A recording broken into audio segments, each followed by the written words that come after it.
Lalu dari 423,84 miliar itu, kalau disederhanakan ada 3 kelompok yang berutang. Satu, pemerintah. Pemerintah paling banyak ya, 209,80 miliar dolar. Itu hampir separuh, 49,50% dari total ULN tadi. Nah, 2004 kemudian sampai dengan tahun 2014 itu naik merah. Artinya buat kita juga harus fair ya, baik di era SBY maupun di era Jokowi, utang luar negeri itu meningkat. Dibacanya bisa macam-macam. Oh, berarti sumber dana dalam negeri cukup. Itu kalau perspektif positif. Perspektif yang agak kritis sedikit, jangan-jangan asing tidak tertarik mengutangi kita. Kan seperti itu. Jadi dari rata-rata low and middle income countries. Jadi negara berpendapatan rendah dan menengah seluruhnya. Di dalamnya termasuk Indonesia. Nah, itu dicerminkan oleh yang orange. Coba lihat, rata-rata rasionya hanya 23%. Jadi rasio utang luar negeri kita itu lebih tinggi dari rata-rata. Nah, dari sini saya hanya ingin mengingatkan, kalau ada rasio 50%, itu sebetulnya sedang krisis dari sisi external debt ya. Itu kalau sudah sampai 50 rawan. Jadi kita masih jauh dari sisi krisis akibat utang luar negeri. Jadi kan bisa karena moneter, bisa karena fiskal. Nah, Cina ini yang menarik. Utang kepada Cina itu sudah 23,32 miliar dolar. Tetapi yang yuannya hanya 13,19. Singapura apalagi? Singapura itu utang terbesar luar negeri Indonesia itu sebenarnya kepada Singapura.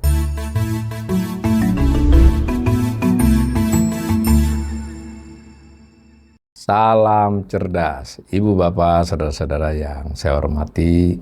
Sesi assessment kali ini akan mengulas topik utang luar negeri Indonesia. Data terkini yang dijadikan bahasan adalah yang dipublikasi oleh Bank Indonesia ya pada 15 Januari pertengahan. Jadi memang tiap bulan ya, 15 Januari 2026, tetapi datanya hanya sampai dengan 30 November. Jadi selisih kurang lebih 1,5 bulan ya, selalu begitu. Ilustrasi di siaran pers, jadi Bank Indonesia setiap pertengahan bulan melakukan siaran pers terhadap kondisi utang luar negeri 1,5 bulan sebelumnya. Jadi edisi Januari adalah tentang kondisi sampai 30 November. Nah, rilis terdiri dari beberapa paragraf yang merupakan highlight, fokus, eksekutif summary versi Bank Indonesia. Sayangnya biasanya media sering mengutip itu saja. Padahal Bank Indonesia juga secara terbuka melampirkan dokumen. Nah, yang di sebelah itu cover dokumennya, kurang lebih 60-an halaman. Ada ulasan, ada grafik, ada tabel. Sehingga misalnya media atau juga para pembelajar ekonomi atau yang pengamat ekonomi itu bisa mengolah dari data-data tiap bulan itu. Judulnya Statistik Utang Luar Negeri Indonesia. SULNI ya singkatannya. Itu sebetulnya diolah oleh Bank Indonesia dengan Kementerian Keuangan. Tetapi bisa disebut PSI utamanya adalah Bank Indonesia, Kementerian Keuangan sebagai bagian dari tim. Apa yang disampaikan pada dua dokumen ini? Nah, antara lain seperti yang saya sajikan dalam tabel ini. Di situ saya milih ya, tentu tabelnya itu di dalam dokumen SULNI itu ya bertahun-tahun ya, belasan tahun, untuk beberapa tahun terakhir bahkan per bulan. Nah, di sini saya sajikan untuk kebutuhan kita menganalisis item-itemnya itu adalah sesuai sajian di sana. Jadi ada utang luar negeri, berarti utang luar negeri Indonesia yang dilakukan oleh pemerintah dan Bank Sentral, Bank Indonesia ya. Nah, otomatis terdiri dari dua kan, pemerintah dan Bank Sentral. Lalu ada yang utang yang dilakukan oleh swasta. Swasta itu ada yang lembaga keuangan, ada yang bukan lembaga keuangan. Nah, yang lembaga keuangan terdiri dari bank dan yang bukan bank. Kolom kedua, ketiga, dan 4 untuk saya ambilkan dari datanya situ. Data dari tabel di sana, data November 2024. Mengapa? Karena data yang disajikan terkini adalah November 2025. Supaya kita bisa tahu pertumbuhan yang disebut year on year, tahun ke tahun. Berarti membandingkan posisi utang akhir November 2025 dibandingkan akhir November 2024, itu namanya year on year. Dan karena ini adalah utang, dalam arti posisi, dia adalah outstanding. Terjemahannya posisi. Kalau dalam bahasa sehari-hari itu ya sisa utang lah. Sisa utang per tanggal tertentu. Dalam hal ini 30 November. Nah, di tengah-tengahnya saya kasih data Desember 2024 untuk kita bisa melihat selama setahun berjalan November 2025 ini yang bersifat year to date-nya seperti apa. Tapi itu sekedar pelengkap aja. Yang penting yang tahun ke tahun. Dari kolom keempat yang terakhir itu kita tahu di situ tampak kalau disederhanakan utang luar negeri Indonesia di paling bawah itu 423,84 miliar. Ya. 423,84 miliar dolar posisi utang luar negeri Indonesia per 30 November 2025. Nah, itu sedikit bertambah dibandingkan setahun sebelumnya, November 2025 yang 164 miliar. Tapi angka-angka ini diberi bintang ya di statistik, ya, masih bersifat sementara. Kalau yang 2025 malah sangat sementara. Nanti setelah berjalan setahun dia ada data definitifnya.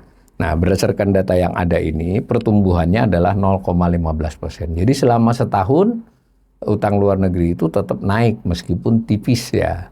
Nah, kalau kita baca rilis tadi, utang luar negeri turun. Nah, maksudnya November dibandingkan Oktober sebulan, karena dia pengumuman tiap bulan kan.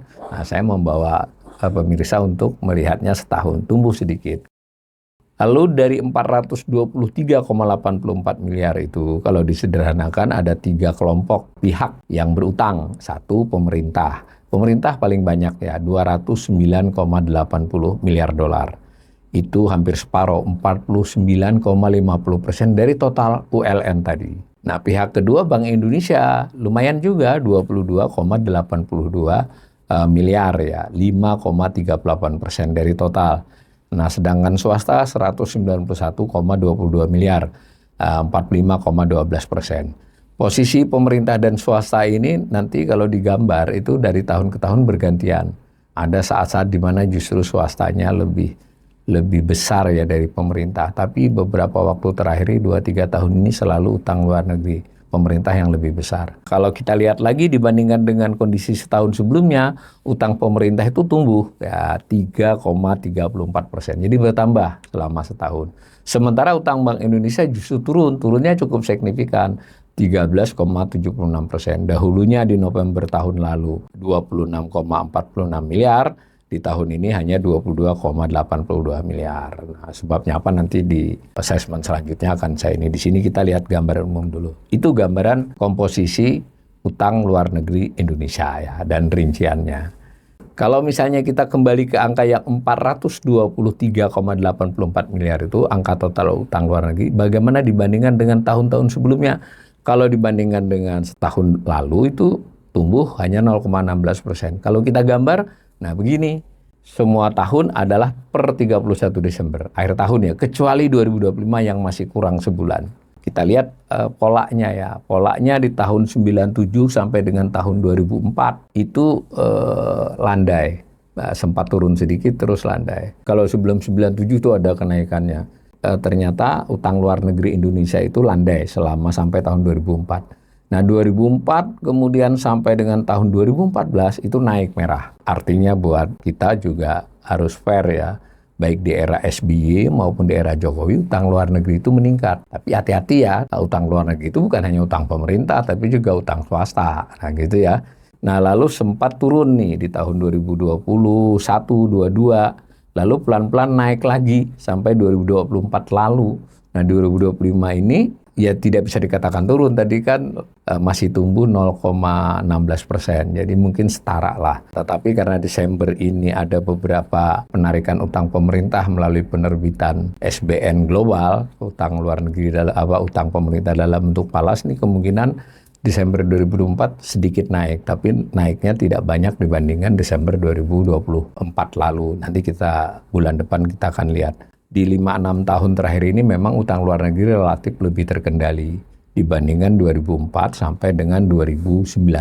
Jadi sudah landai naiknya, bahkan kadang turun. Itu posisi utang luar negeri kita dari tahun ke tahun. Penyebab landainya ya salah satunya ya mungkin juga kita tidak mudah lagi cari utangan. Swasta juga tidak buru-buru cari utangan. Kemudian pemerintah sendiri juga lebih fokus pada utang dalam negeri misalnya, seperti itu ya. Dibacanya bisa macam-macam. Oh, berarti sumber dana dalam negeri cukup. Itu kalau perspektif positif. Perspektif yang agak kritis sedikit, jangan-jangan asing tidak tertarik mengutangi kita, kan seperti itu. Tentu ini harus dilihat detailnya. Tapi kalau saya boleh simpulkan sementara ya relatif positif informasi ini. Kita tidak terlalu terjerat utang luar negeri dalam beberapa tahun ini ya. Dan posisi utang ini kan akan mempengaruhi pada pembayaran bunga dan cicilannya di tahun-tahun mendatang. Dengan demikian sebenarnya relatif manageable lah, masih terkendali lah sampai dari data ini. Cara melihatnya sama dengan seperti PDB. Utang pemerintah itu kan suka dibandingkan dengan PDB. Nah, begitu juga dengan data-data lain. Nah, di sini saya pilihkan data yang bersumber dari Bank Indonesia. Jadi rasio utang luar negeri terhadap PDB. Sedangkan yang bersumber dari Bank Dunia itu sekarang pakainya JNI. JNI itu kalau di Indonesia kan itu ya PNB ya. Kalau GDP, Gross Domestic Product, itu produk domestik bruto. Kalau Gross National Income di Indonesia menjadi pendapatan nasional bruto PNB ya. Bedanya apa? Kalau PDB itu basis perhitungannya wilayah, seluruh faktor produksi yang memproduksi yang mengakibatkan nilai tambah di wilayah Indonesia. Jadi mau pihak asing yang berproduksi di Indonesia itu masuk PDB karena wilayah Indonesia. Kalau dia GNI, Gross National Income atau PNB, nasional bruto, itu yang produksi asing, faktor produksi asing di Indonesia nggak dihitung, dikeluarkan. Nah, tetapi ada juga faktor produksi Indonesia, maksudnya misalnya modal milik orang Indonesia berproduksi di luar dimasukkan. Tentu karena Indonesia ini lebih banyak menarik modal dibandingkan keluar sampai sejauh ini, datanya adalah PDB itu cenderung lebih besar dari JNI. Bukan cenderung, lebih besar ya selama belasan tahun, puluhan tahun terakhir ini. Meskipun ya tipis lah, hanya 2-3% lebih. Tapi pengaruh. Karena itu kalau dirasiokan, kalau rasio utang atas PDB, PDB-nya lebih besar. Otomatis rasionya itu cenderung lebih kecil. Tapi kalau misalnya pakai JNI, nah tentu rasionya sedikit lebih tinggi karena si JNP-nya lebih rendah dari JNI-nya. Dulu namanya JNP, sekarang JNI ya, itu dibandingkan PDB. Nah ini kalau saya gambar, yang biru itu adalah rasio utang luar negeri PDB, datanya sudah sampai September 2025. Tadi meskipun edisinya tadi kalau data utangnya sampai November, tapi kalau rasionya belum ada, karena data PDB-nya belum ada, sehingga yang ada hanya per September. Itu 29,54%. Lain ya, ini banyak di pembahasan netizen itu sering confuse ya, tertukar. Kalau utang pemerintah ya utang pemerintah dibandingkan PDB.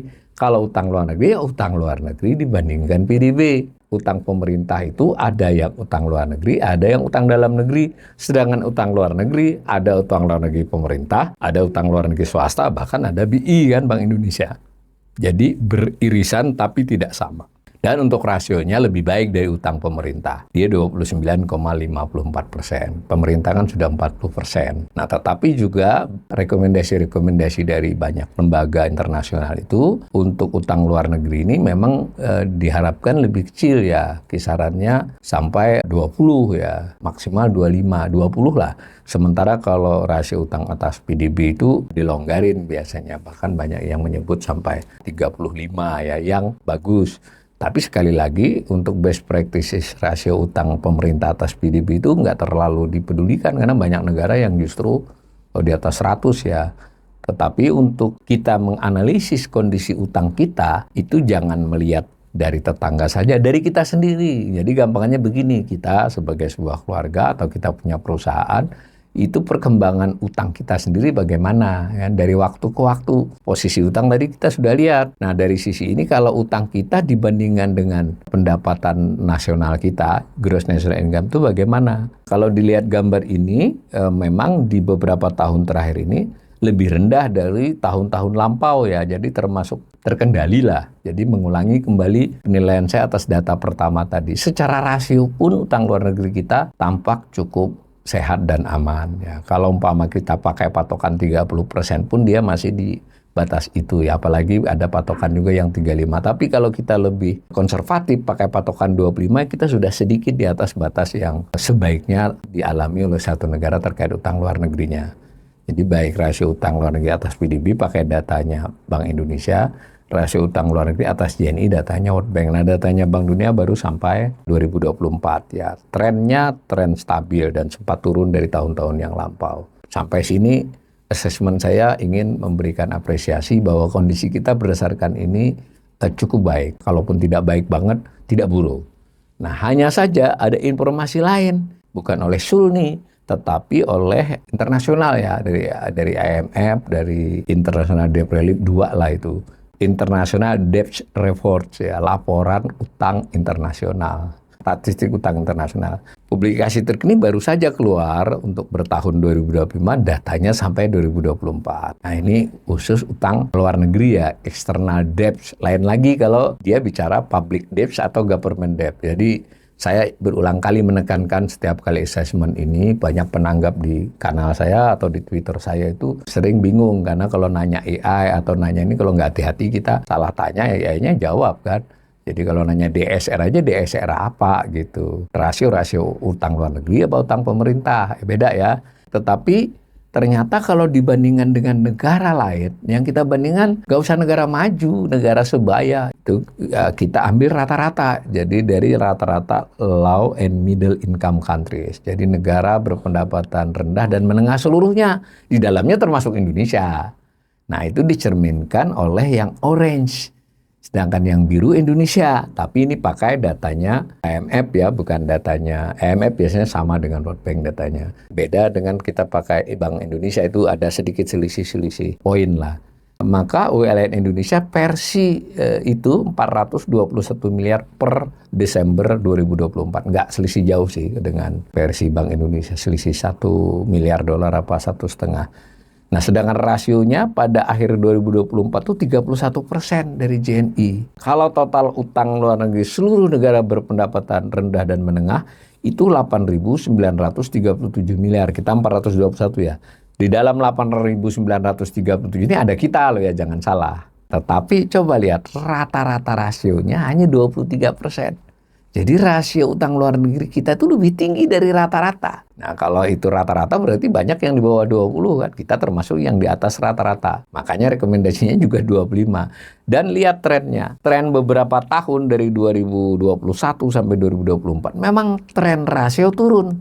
Dan turun untuk rata-rata lebih tajam dibandingkan penurunan kita. Nah, ini penting ya. Jadi memang di seluruh dunia itu terjadi pengurangan, sekurang-kurangnya itu pertumbuhan dari utang luar negeri mereka tidak pesat di kurun-kurun waktu yang lampau, dan karena ini hitungannya rasio terhadap PDB garis miring JNI, nah ini yang dipakai JNI ya, Gross National Income, berarti laju pendapatan nasionalnya lebih cepat dari laju utang luar negerinya, sehingga rasionya turun. Nah, untuk Indonesia sih turun-turun tapi dikit banget, bahkan untuk 22, 23, 24 itu kan stuck gitu. Nah, sementara rata-rata keseluruhan turun. Memang tadi dari informasi di atas tadi, 2025 ini kita kembali turun gitu. Dari 31-an itu tadi jadi 30 kurang sedikit kan, sampai September. Anggap aja 30 lah sampai dengan Desember nanti, sebulan lagi.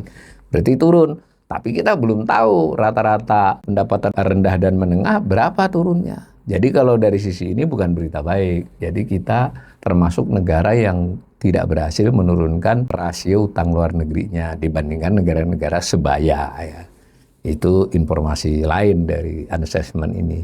Nah, kemudian kembali ke data Bank Indonesia, jadi sudah lazim untuk menganalisis ketahanan eksternal, ya tadi rasio utang atas PDB, rasio utang atas JNI, ada juga indikator rasio utang luar negeri atas ekspor. Masuk akal ya, ekspor ini adalah pendapatan yang bisa dipakai untuk bayar utang gitu, kurang lebih begitu. Maka ini menjadi indikator juga. Sekarang ini datanya adalah Oktober 2025, 121,75. Jadi utang masih sedikit di atas nilai ekspor setahun. Dan kalau dilihat gambarnya juga lumayan ya, di 1, 2, 3, 4 tahun terakhir ini landai, tidak naik gitu ya. Kita pernah mencapai lebih dari 2 kali lipat di 2020 ya, karena waktu itu juga ekspor turun kan. Nah, dari sisi ini sih informasinya juga adalah informasi yang lumayan baik. Tapi ingat, di masa lampau kita pernah hanya 100% ya, artinya sama nilai utang dengan utang luar negeri ya, dengan ekspor. Tapi bagaimanapun bolehlah saya mengatakan dilihat dari sisi ini juga kondisinya cukup baik ya, tidak berbahaya lah, tidak termasuk memburuk gitu loh. Tetapi ya tidak bisa dikatakan baik banget. Nah, mengapa begitu? Dari grafik berikutnya, sama dengan tadi. Mari kita bandingkan dengan negara-negara sebaya, dengan negara-negara berpendapatan rendah dan menengah. Keseluruhannya ya, berarti rata-rata kan. Nah, kita diwakili oleh yang orange. China sayang datanya juga 2024, 2005-nya belum ada. Di sini kita 135%.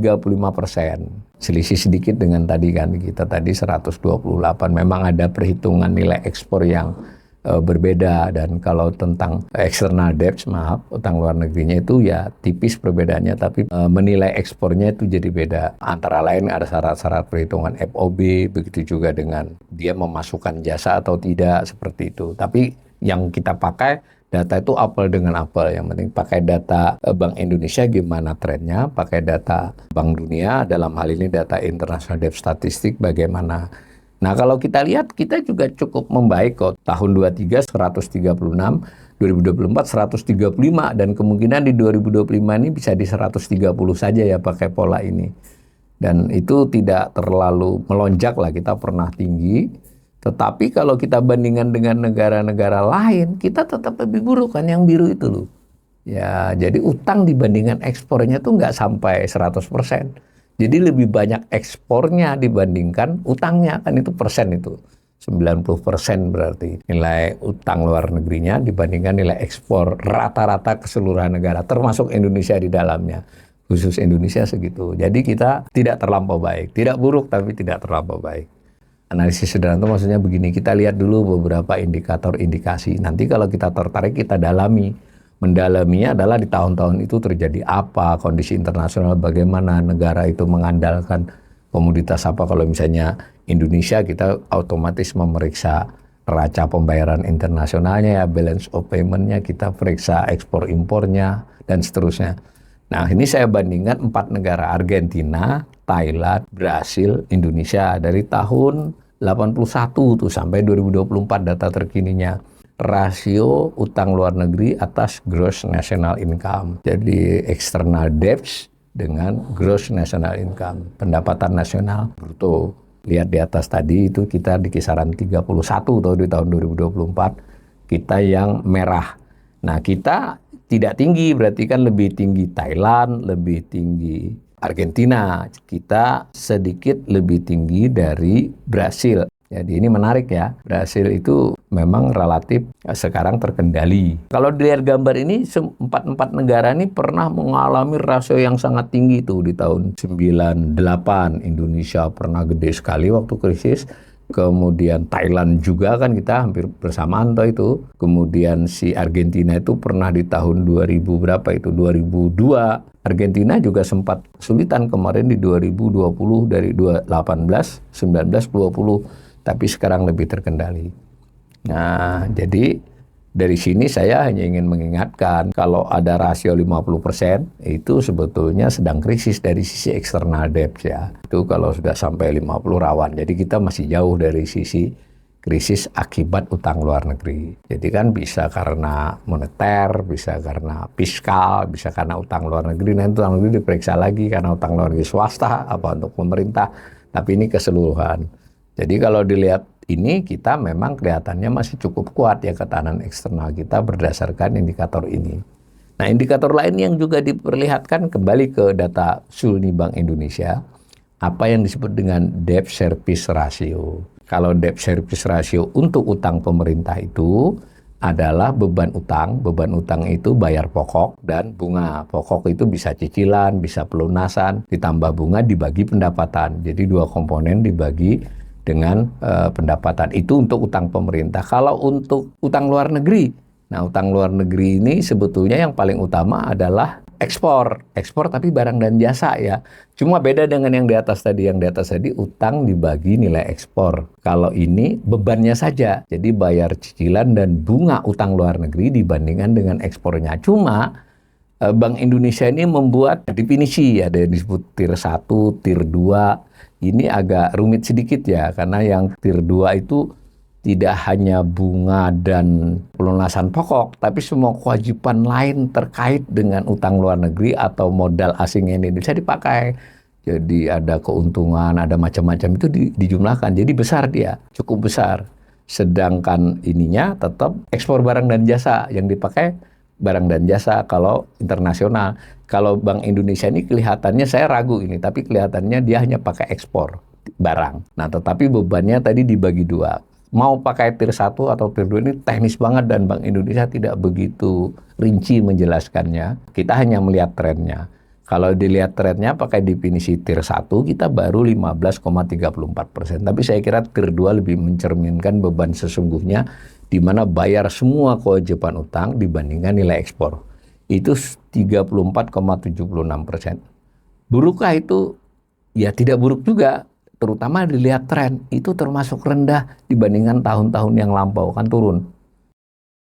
Beban utang kita dalam hal utang luar negeri tidak berat. Tetapi saya ingin ingatkan tadi, kalau dibandingkan nanti kita bandingkan dengan negara lain bagaimana? Negara yang sebaya ya, jangan dengan Jepang dan Amerika. Tier 1-nya tidak kita usah bahas, tier 2-nya yang gitu. Ini kita bandingkan dengan negara lain. Nah seperti ini, debt service to export. Tapi si ekspornya ini barang dan jasa. Kalau di Bank Dunia itu.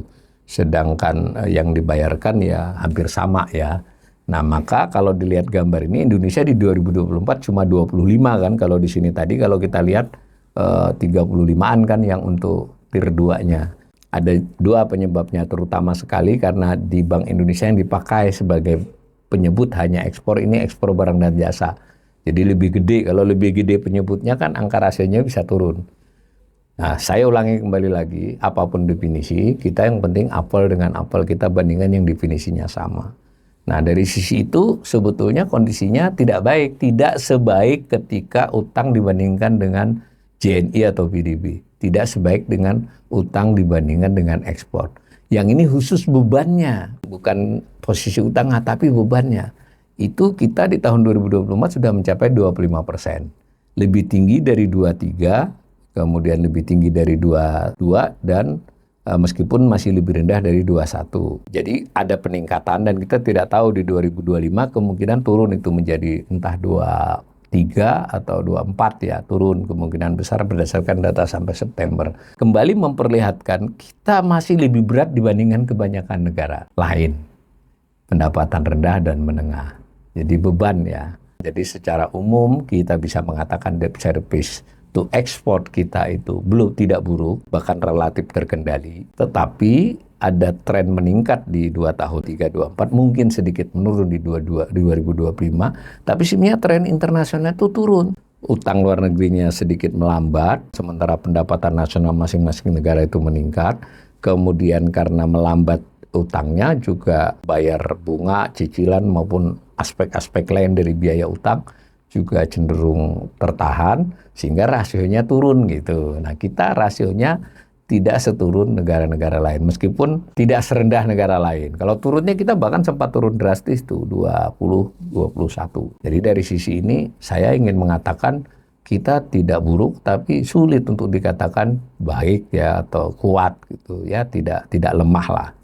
Jadi waktu pelunasan jangka pendek setahun, karena itu kan yang paling menentukan suatu negara tertekan atau tidak dalam hal ini adalah ketahanan eksternalnya kan, karena menyangkut cadangan devisa, menyangkut nilai tukar. Nah kalau dilihat ini, kalau atas total utang luar negeri memang landai, yang biru ya presentasinya, bahkan di bawah 20%. Jadi utang, total utang yang 420-an tadi dibandingkan, ini dari Bank Indonesia bukan dari IMF nih sumbernya, dibandingkan dengan cadangan devisa, dengan total utang kita landai. Tapi dengan cadangan devisa naik. Mengapa? Karena cadangan devisanya tumbuh lebih lambat. Bahkan sempat turun di beberapa bulan kan. Jadi cadangan devisa kita itu tumbuh lebih lambat daripada pertumbuhan utang. Akibatnya rasionya naik. Dari sisi ini tidak sebaik indikator-indikator di atas tadi. Resiko kita sedikit meningkat di dalam konteks cadangan devisa yang untuk bayar utang ya. Di sini juga mungkin ada aspek, meskipun tidak semuanya karena itu, kenapa rupiah juga sulit menguat. Kalau melemahnya mungkin bukan karena ini, melemahnya ada faktor ekspektasi, ada faktor spekulasi. Tapi kalau di sininya kuat, maka sebetulnya tertahan. Spekulasi itu tidak bisa menggerakkan rupiah melemah jauh. Nah, tapi dari sisi ini kita memang daya tahannya pas-pasan.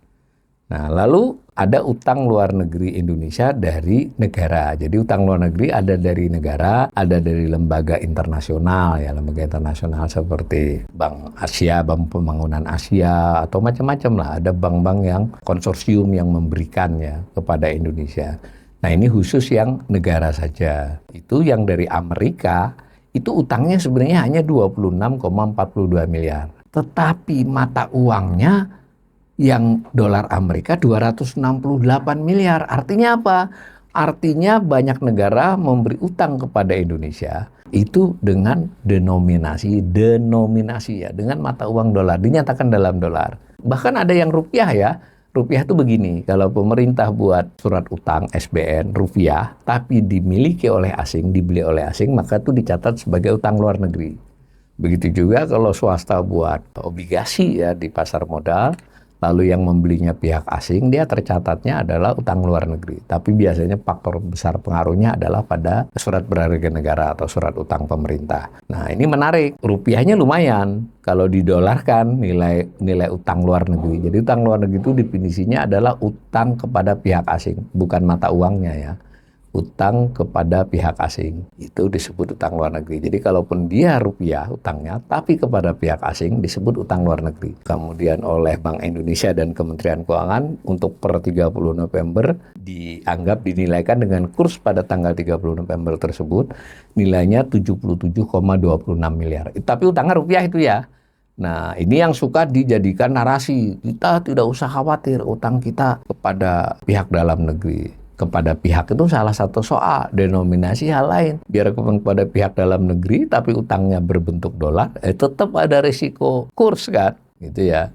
Tapi apapun ini datanya 18,31. Jadi menurut saya juga tetap aja utang dalam valuta asing yang besar 81,77% dalam hal utang luar negeri. Lain ya dengan utang pemerintah. Khusus utang luar negeri beda, yang banyak valuta asingnya kan.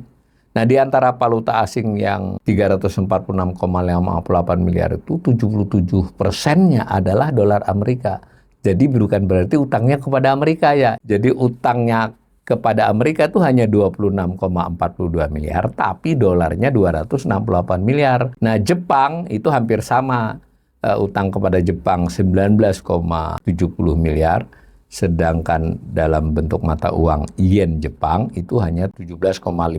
Berarti selisih 2 miliar dolar utang dari Jepang itu tidak dalam yen, kemungkinan dalam bentuk dolar kan. Nah, Cina ini yang menarik. Utang kepada Cina itu sudah 23,32 miliar dolar. Tetapi yang yuannya hanya 13,19. Ya separuh lah ya, tapi ya lebih sedikit dari separuh. Singapura apalagi, Singapura itu utang terbesar luar negeri Indonesia itu sebenarnya kepada Singapura. Nah, lembaga-lembaga keuangan di Singapura atau negara Singapurnya gampangannya begitu. Tetapi mata uang Singapura yang dipakai nggak sampai 1 miliar, hanya 717 juta dolar. Jadi dolar Singapura denominasi utangnya adalah miliar. Kenapa saya sajikan ini? Supaya kita bisa memahami bahwa kalau bicara kurs itu ya umumnya kita bicara dolar gitu. Karena memang tekanan kita di situ. Beda nanti kalau komposisinya ini berubah. Misalnya dolar Amerika hanya 40% atau 30%. Ya ini 77,47% dan banyak negara masih pakai itu, termasuk Cina. Berutang ke Cina tapi Cinanya mematoknya pakai dolar. Nah, maka saya tutup uraian ini. Secara umum, kondisi utang luar negeri Indonesia tidak mengindikasikan soalan yang buruk atau ancaman gagal bayar. Beda ketika saya mengasesmen utang pemerintah ya. Berbagai indikator utang luar negeri juga tidak terlampau buruk. Namun perlu dicermati bahwa kondisi Indonesia lebih buruk dibanding kebanyakan negara berpendapatan rendah dan menengah. Rata-ratanya ya. Juga perlu dicermati bahwa utang luar negeri pemerintah dan utang luar negeri BI meningkat lebih cepat dari biasanya, sementara yang swasta turun. Risiko bisa membesar jika ada eksternal, shock, ada kejutan. Mudah-mudahan ke depannya kondisi utang luar negeri kita ini menjadi lebih baik.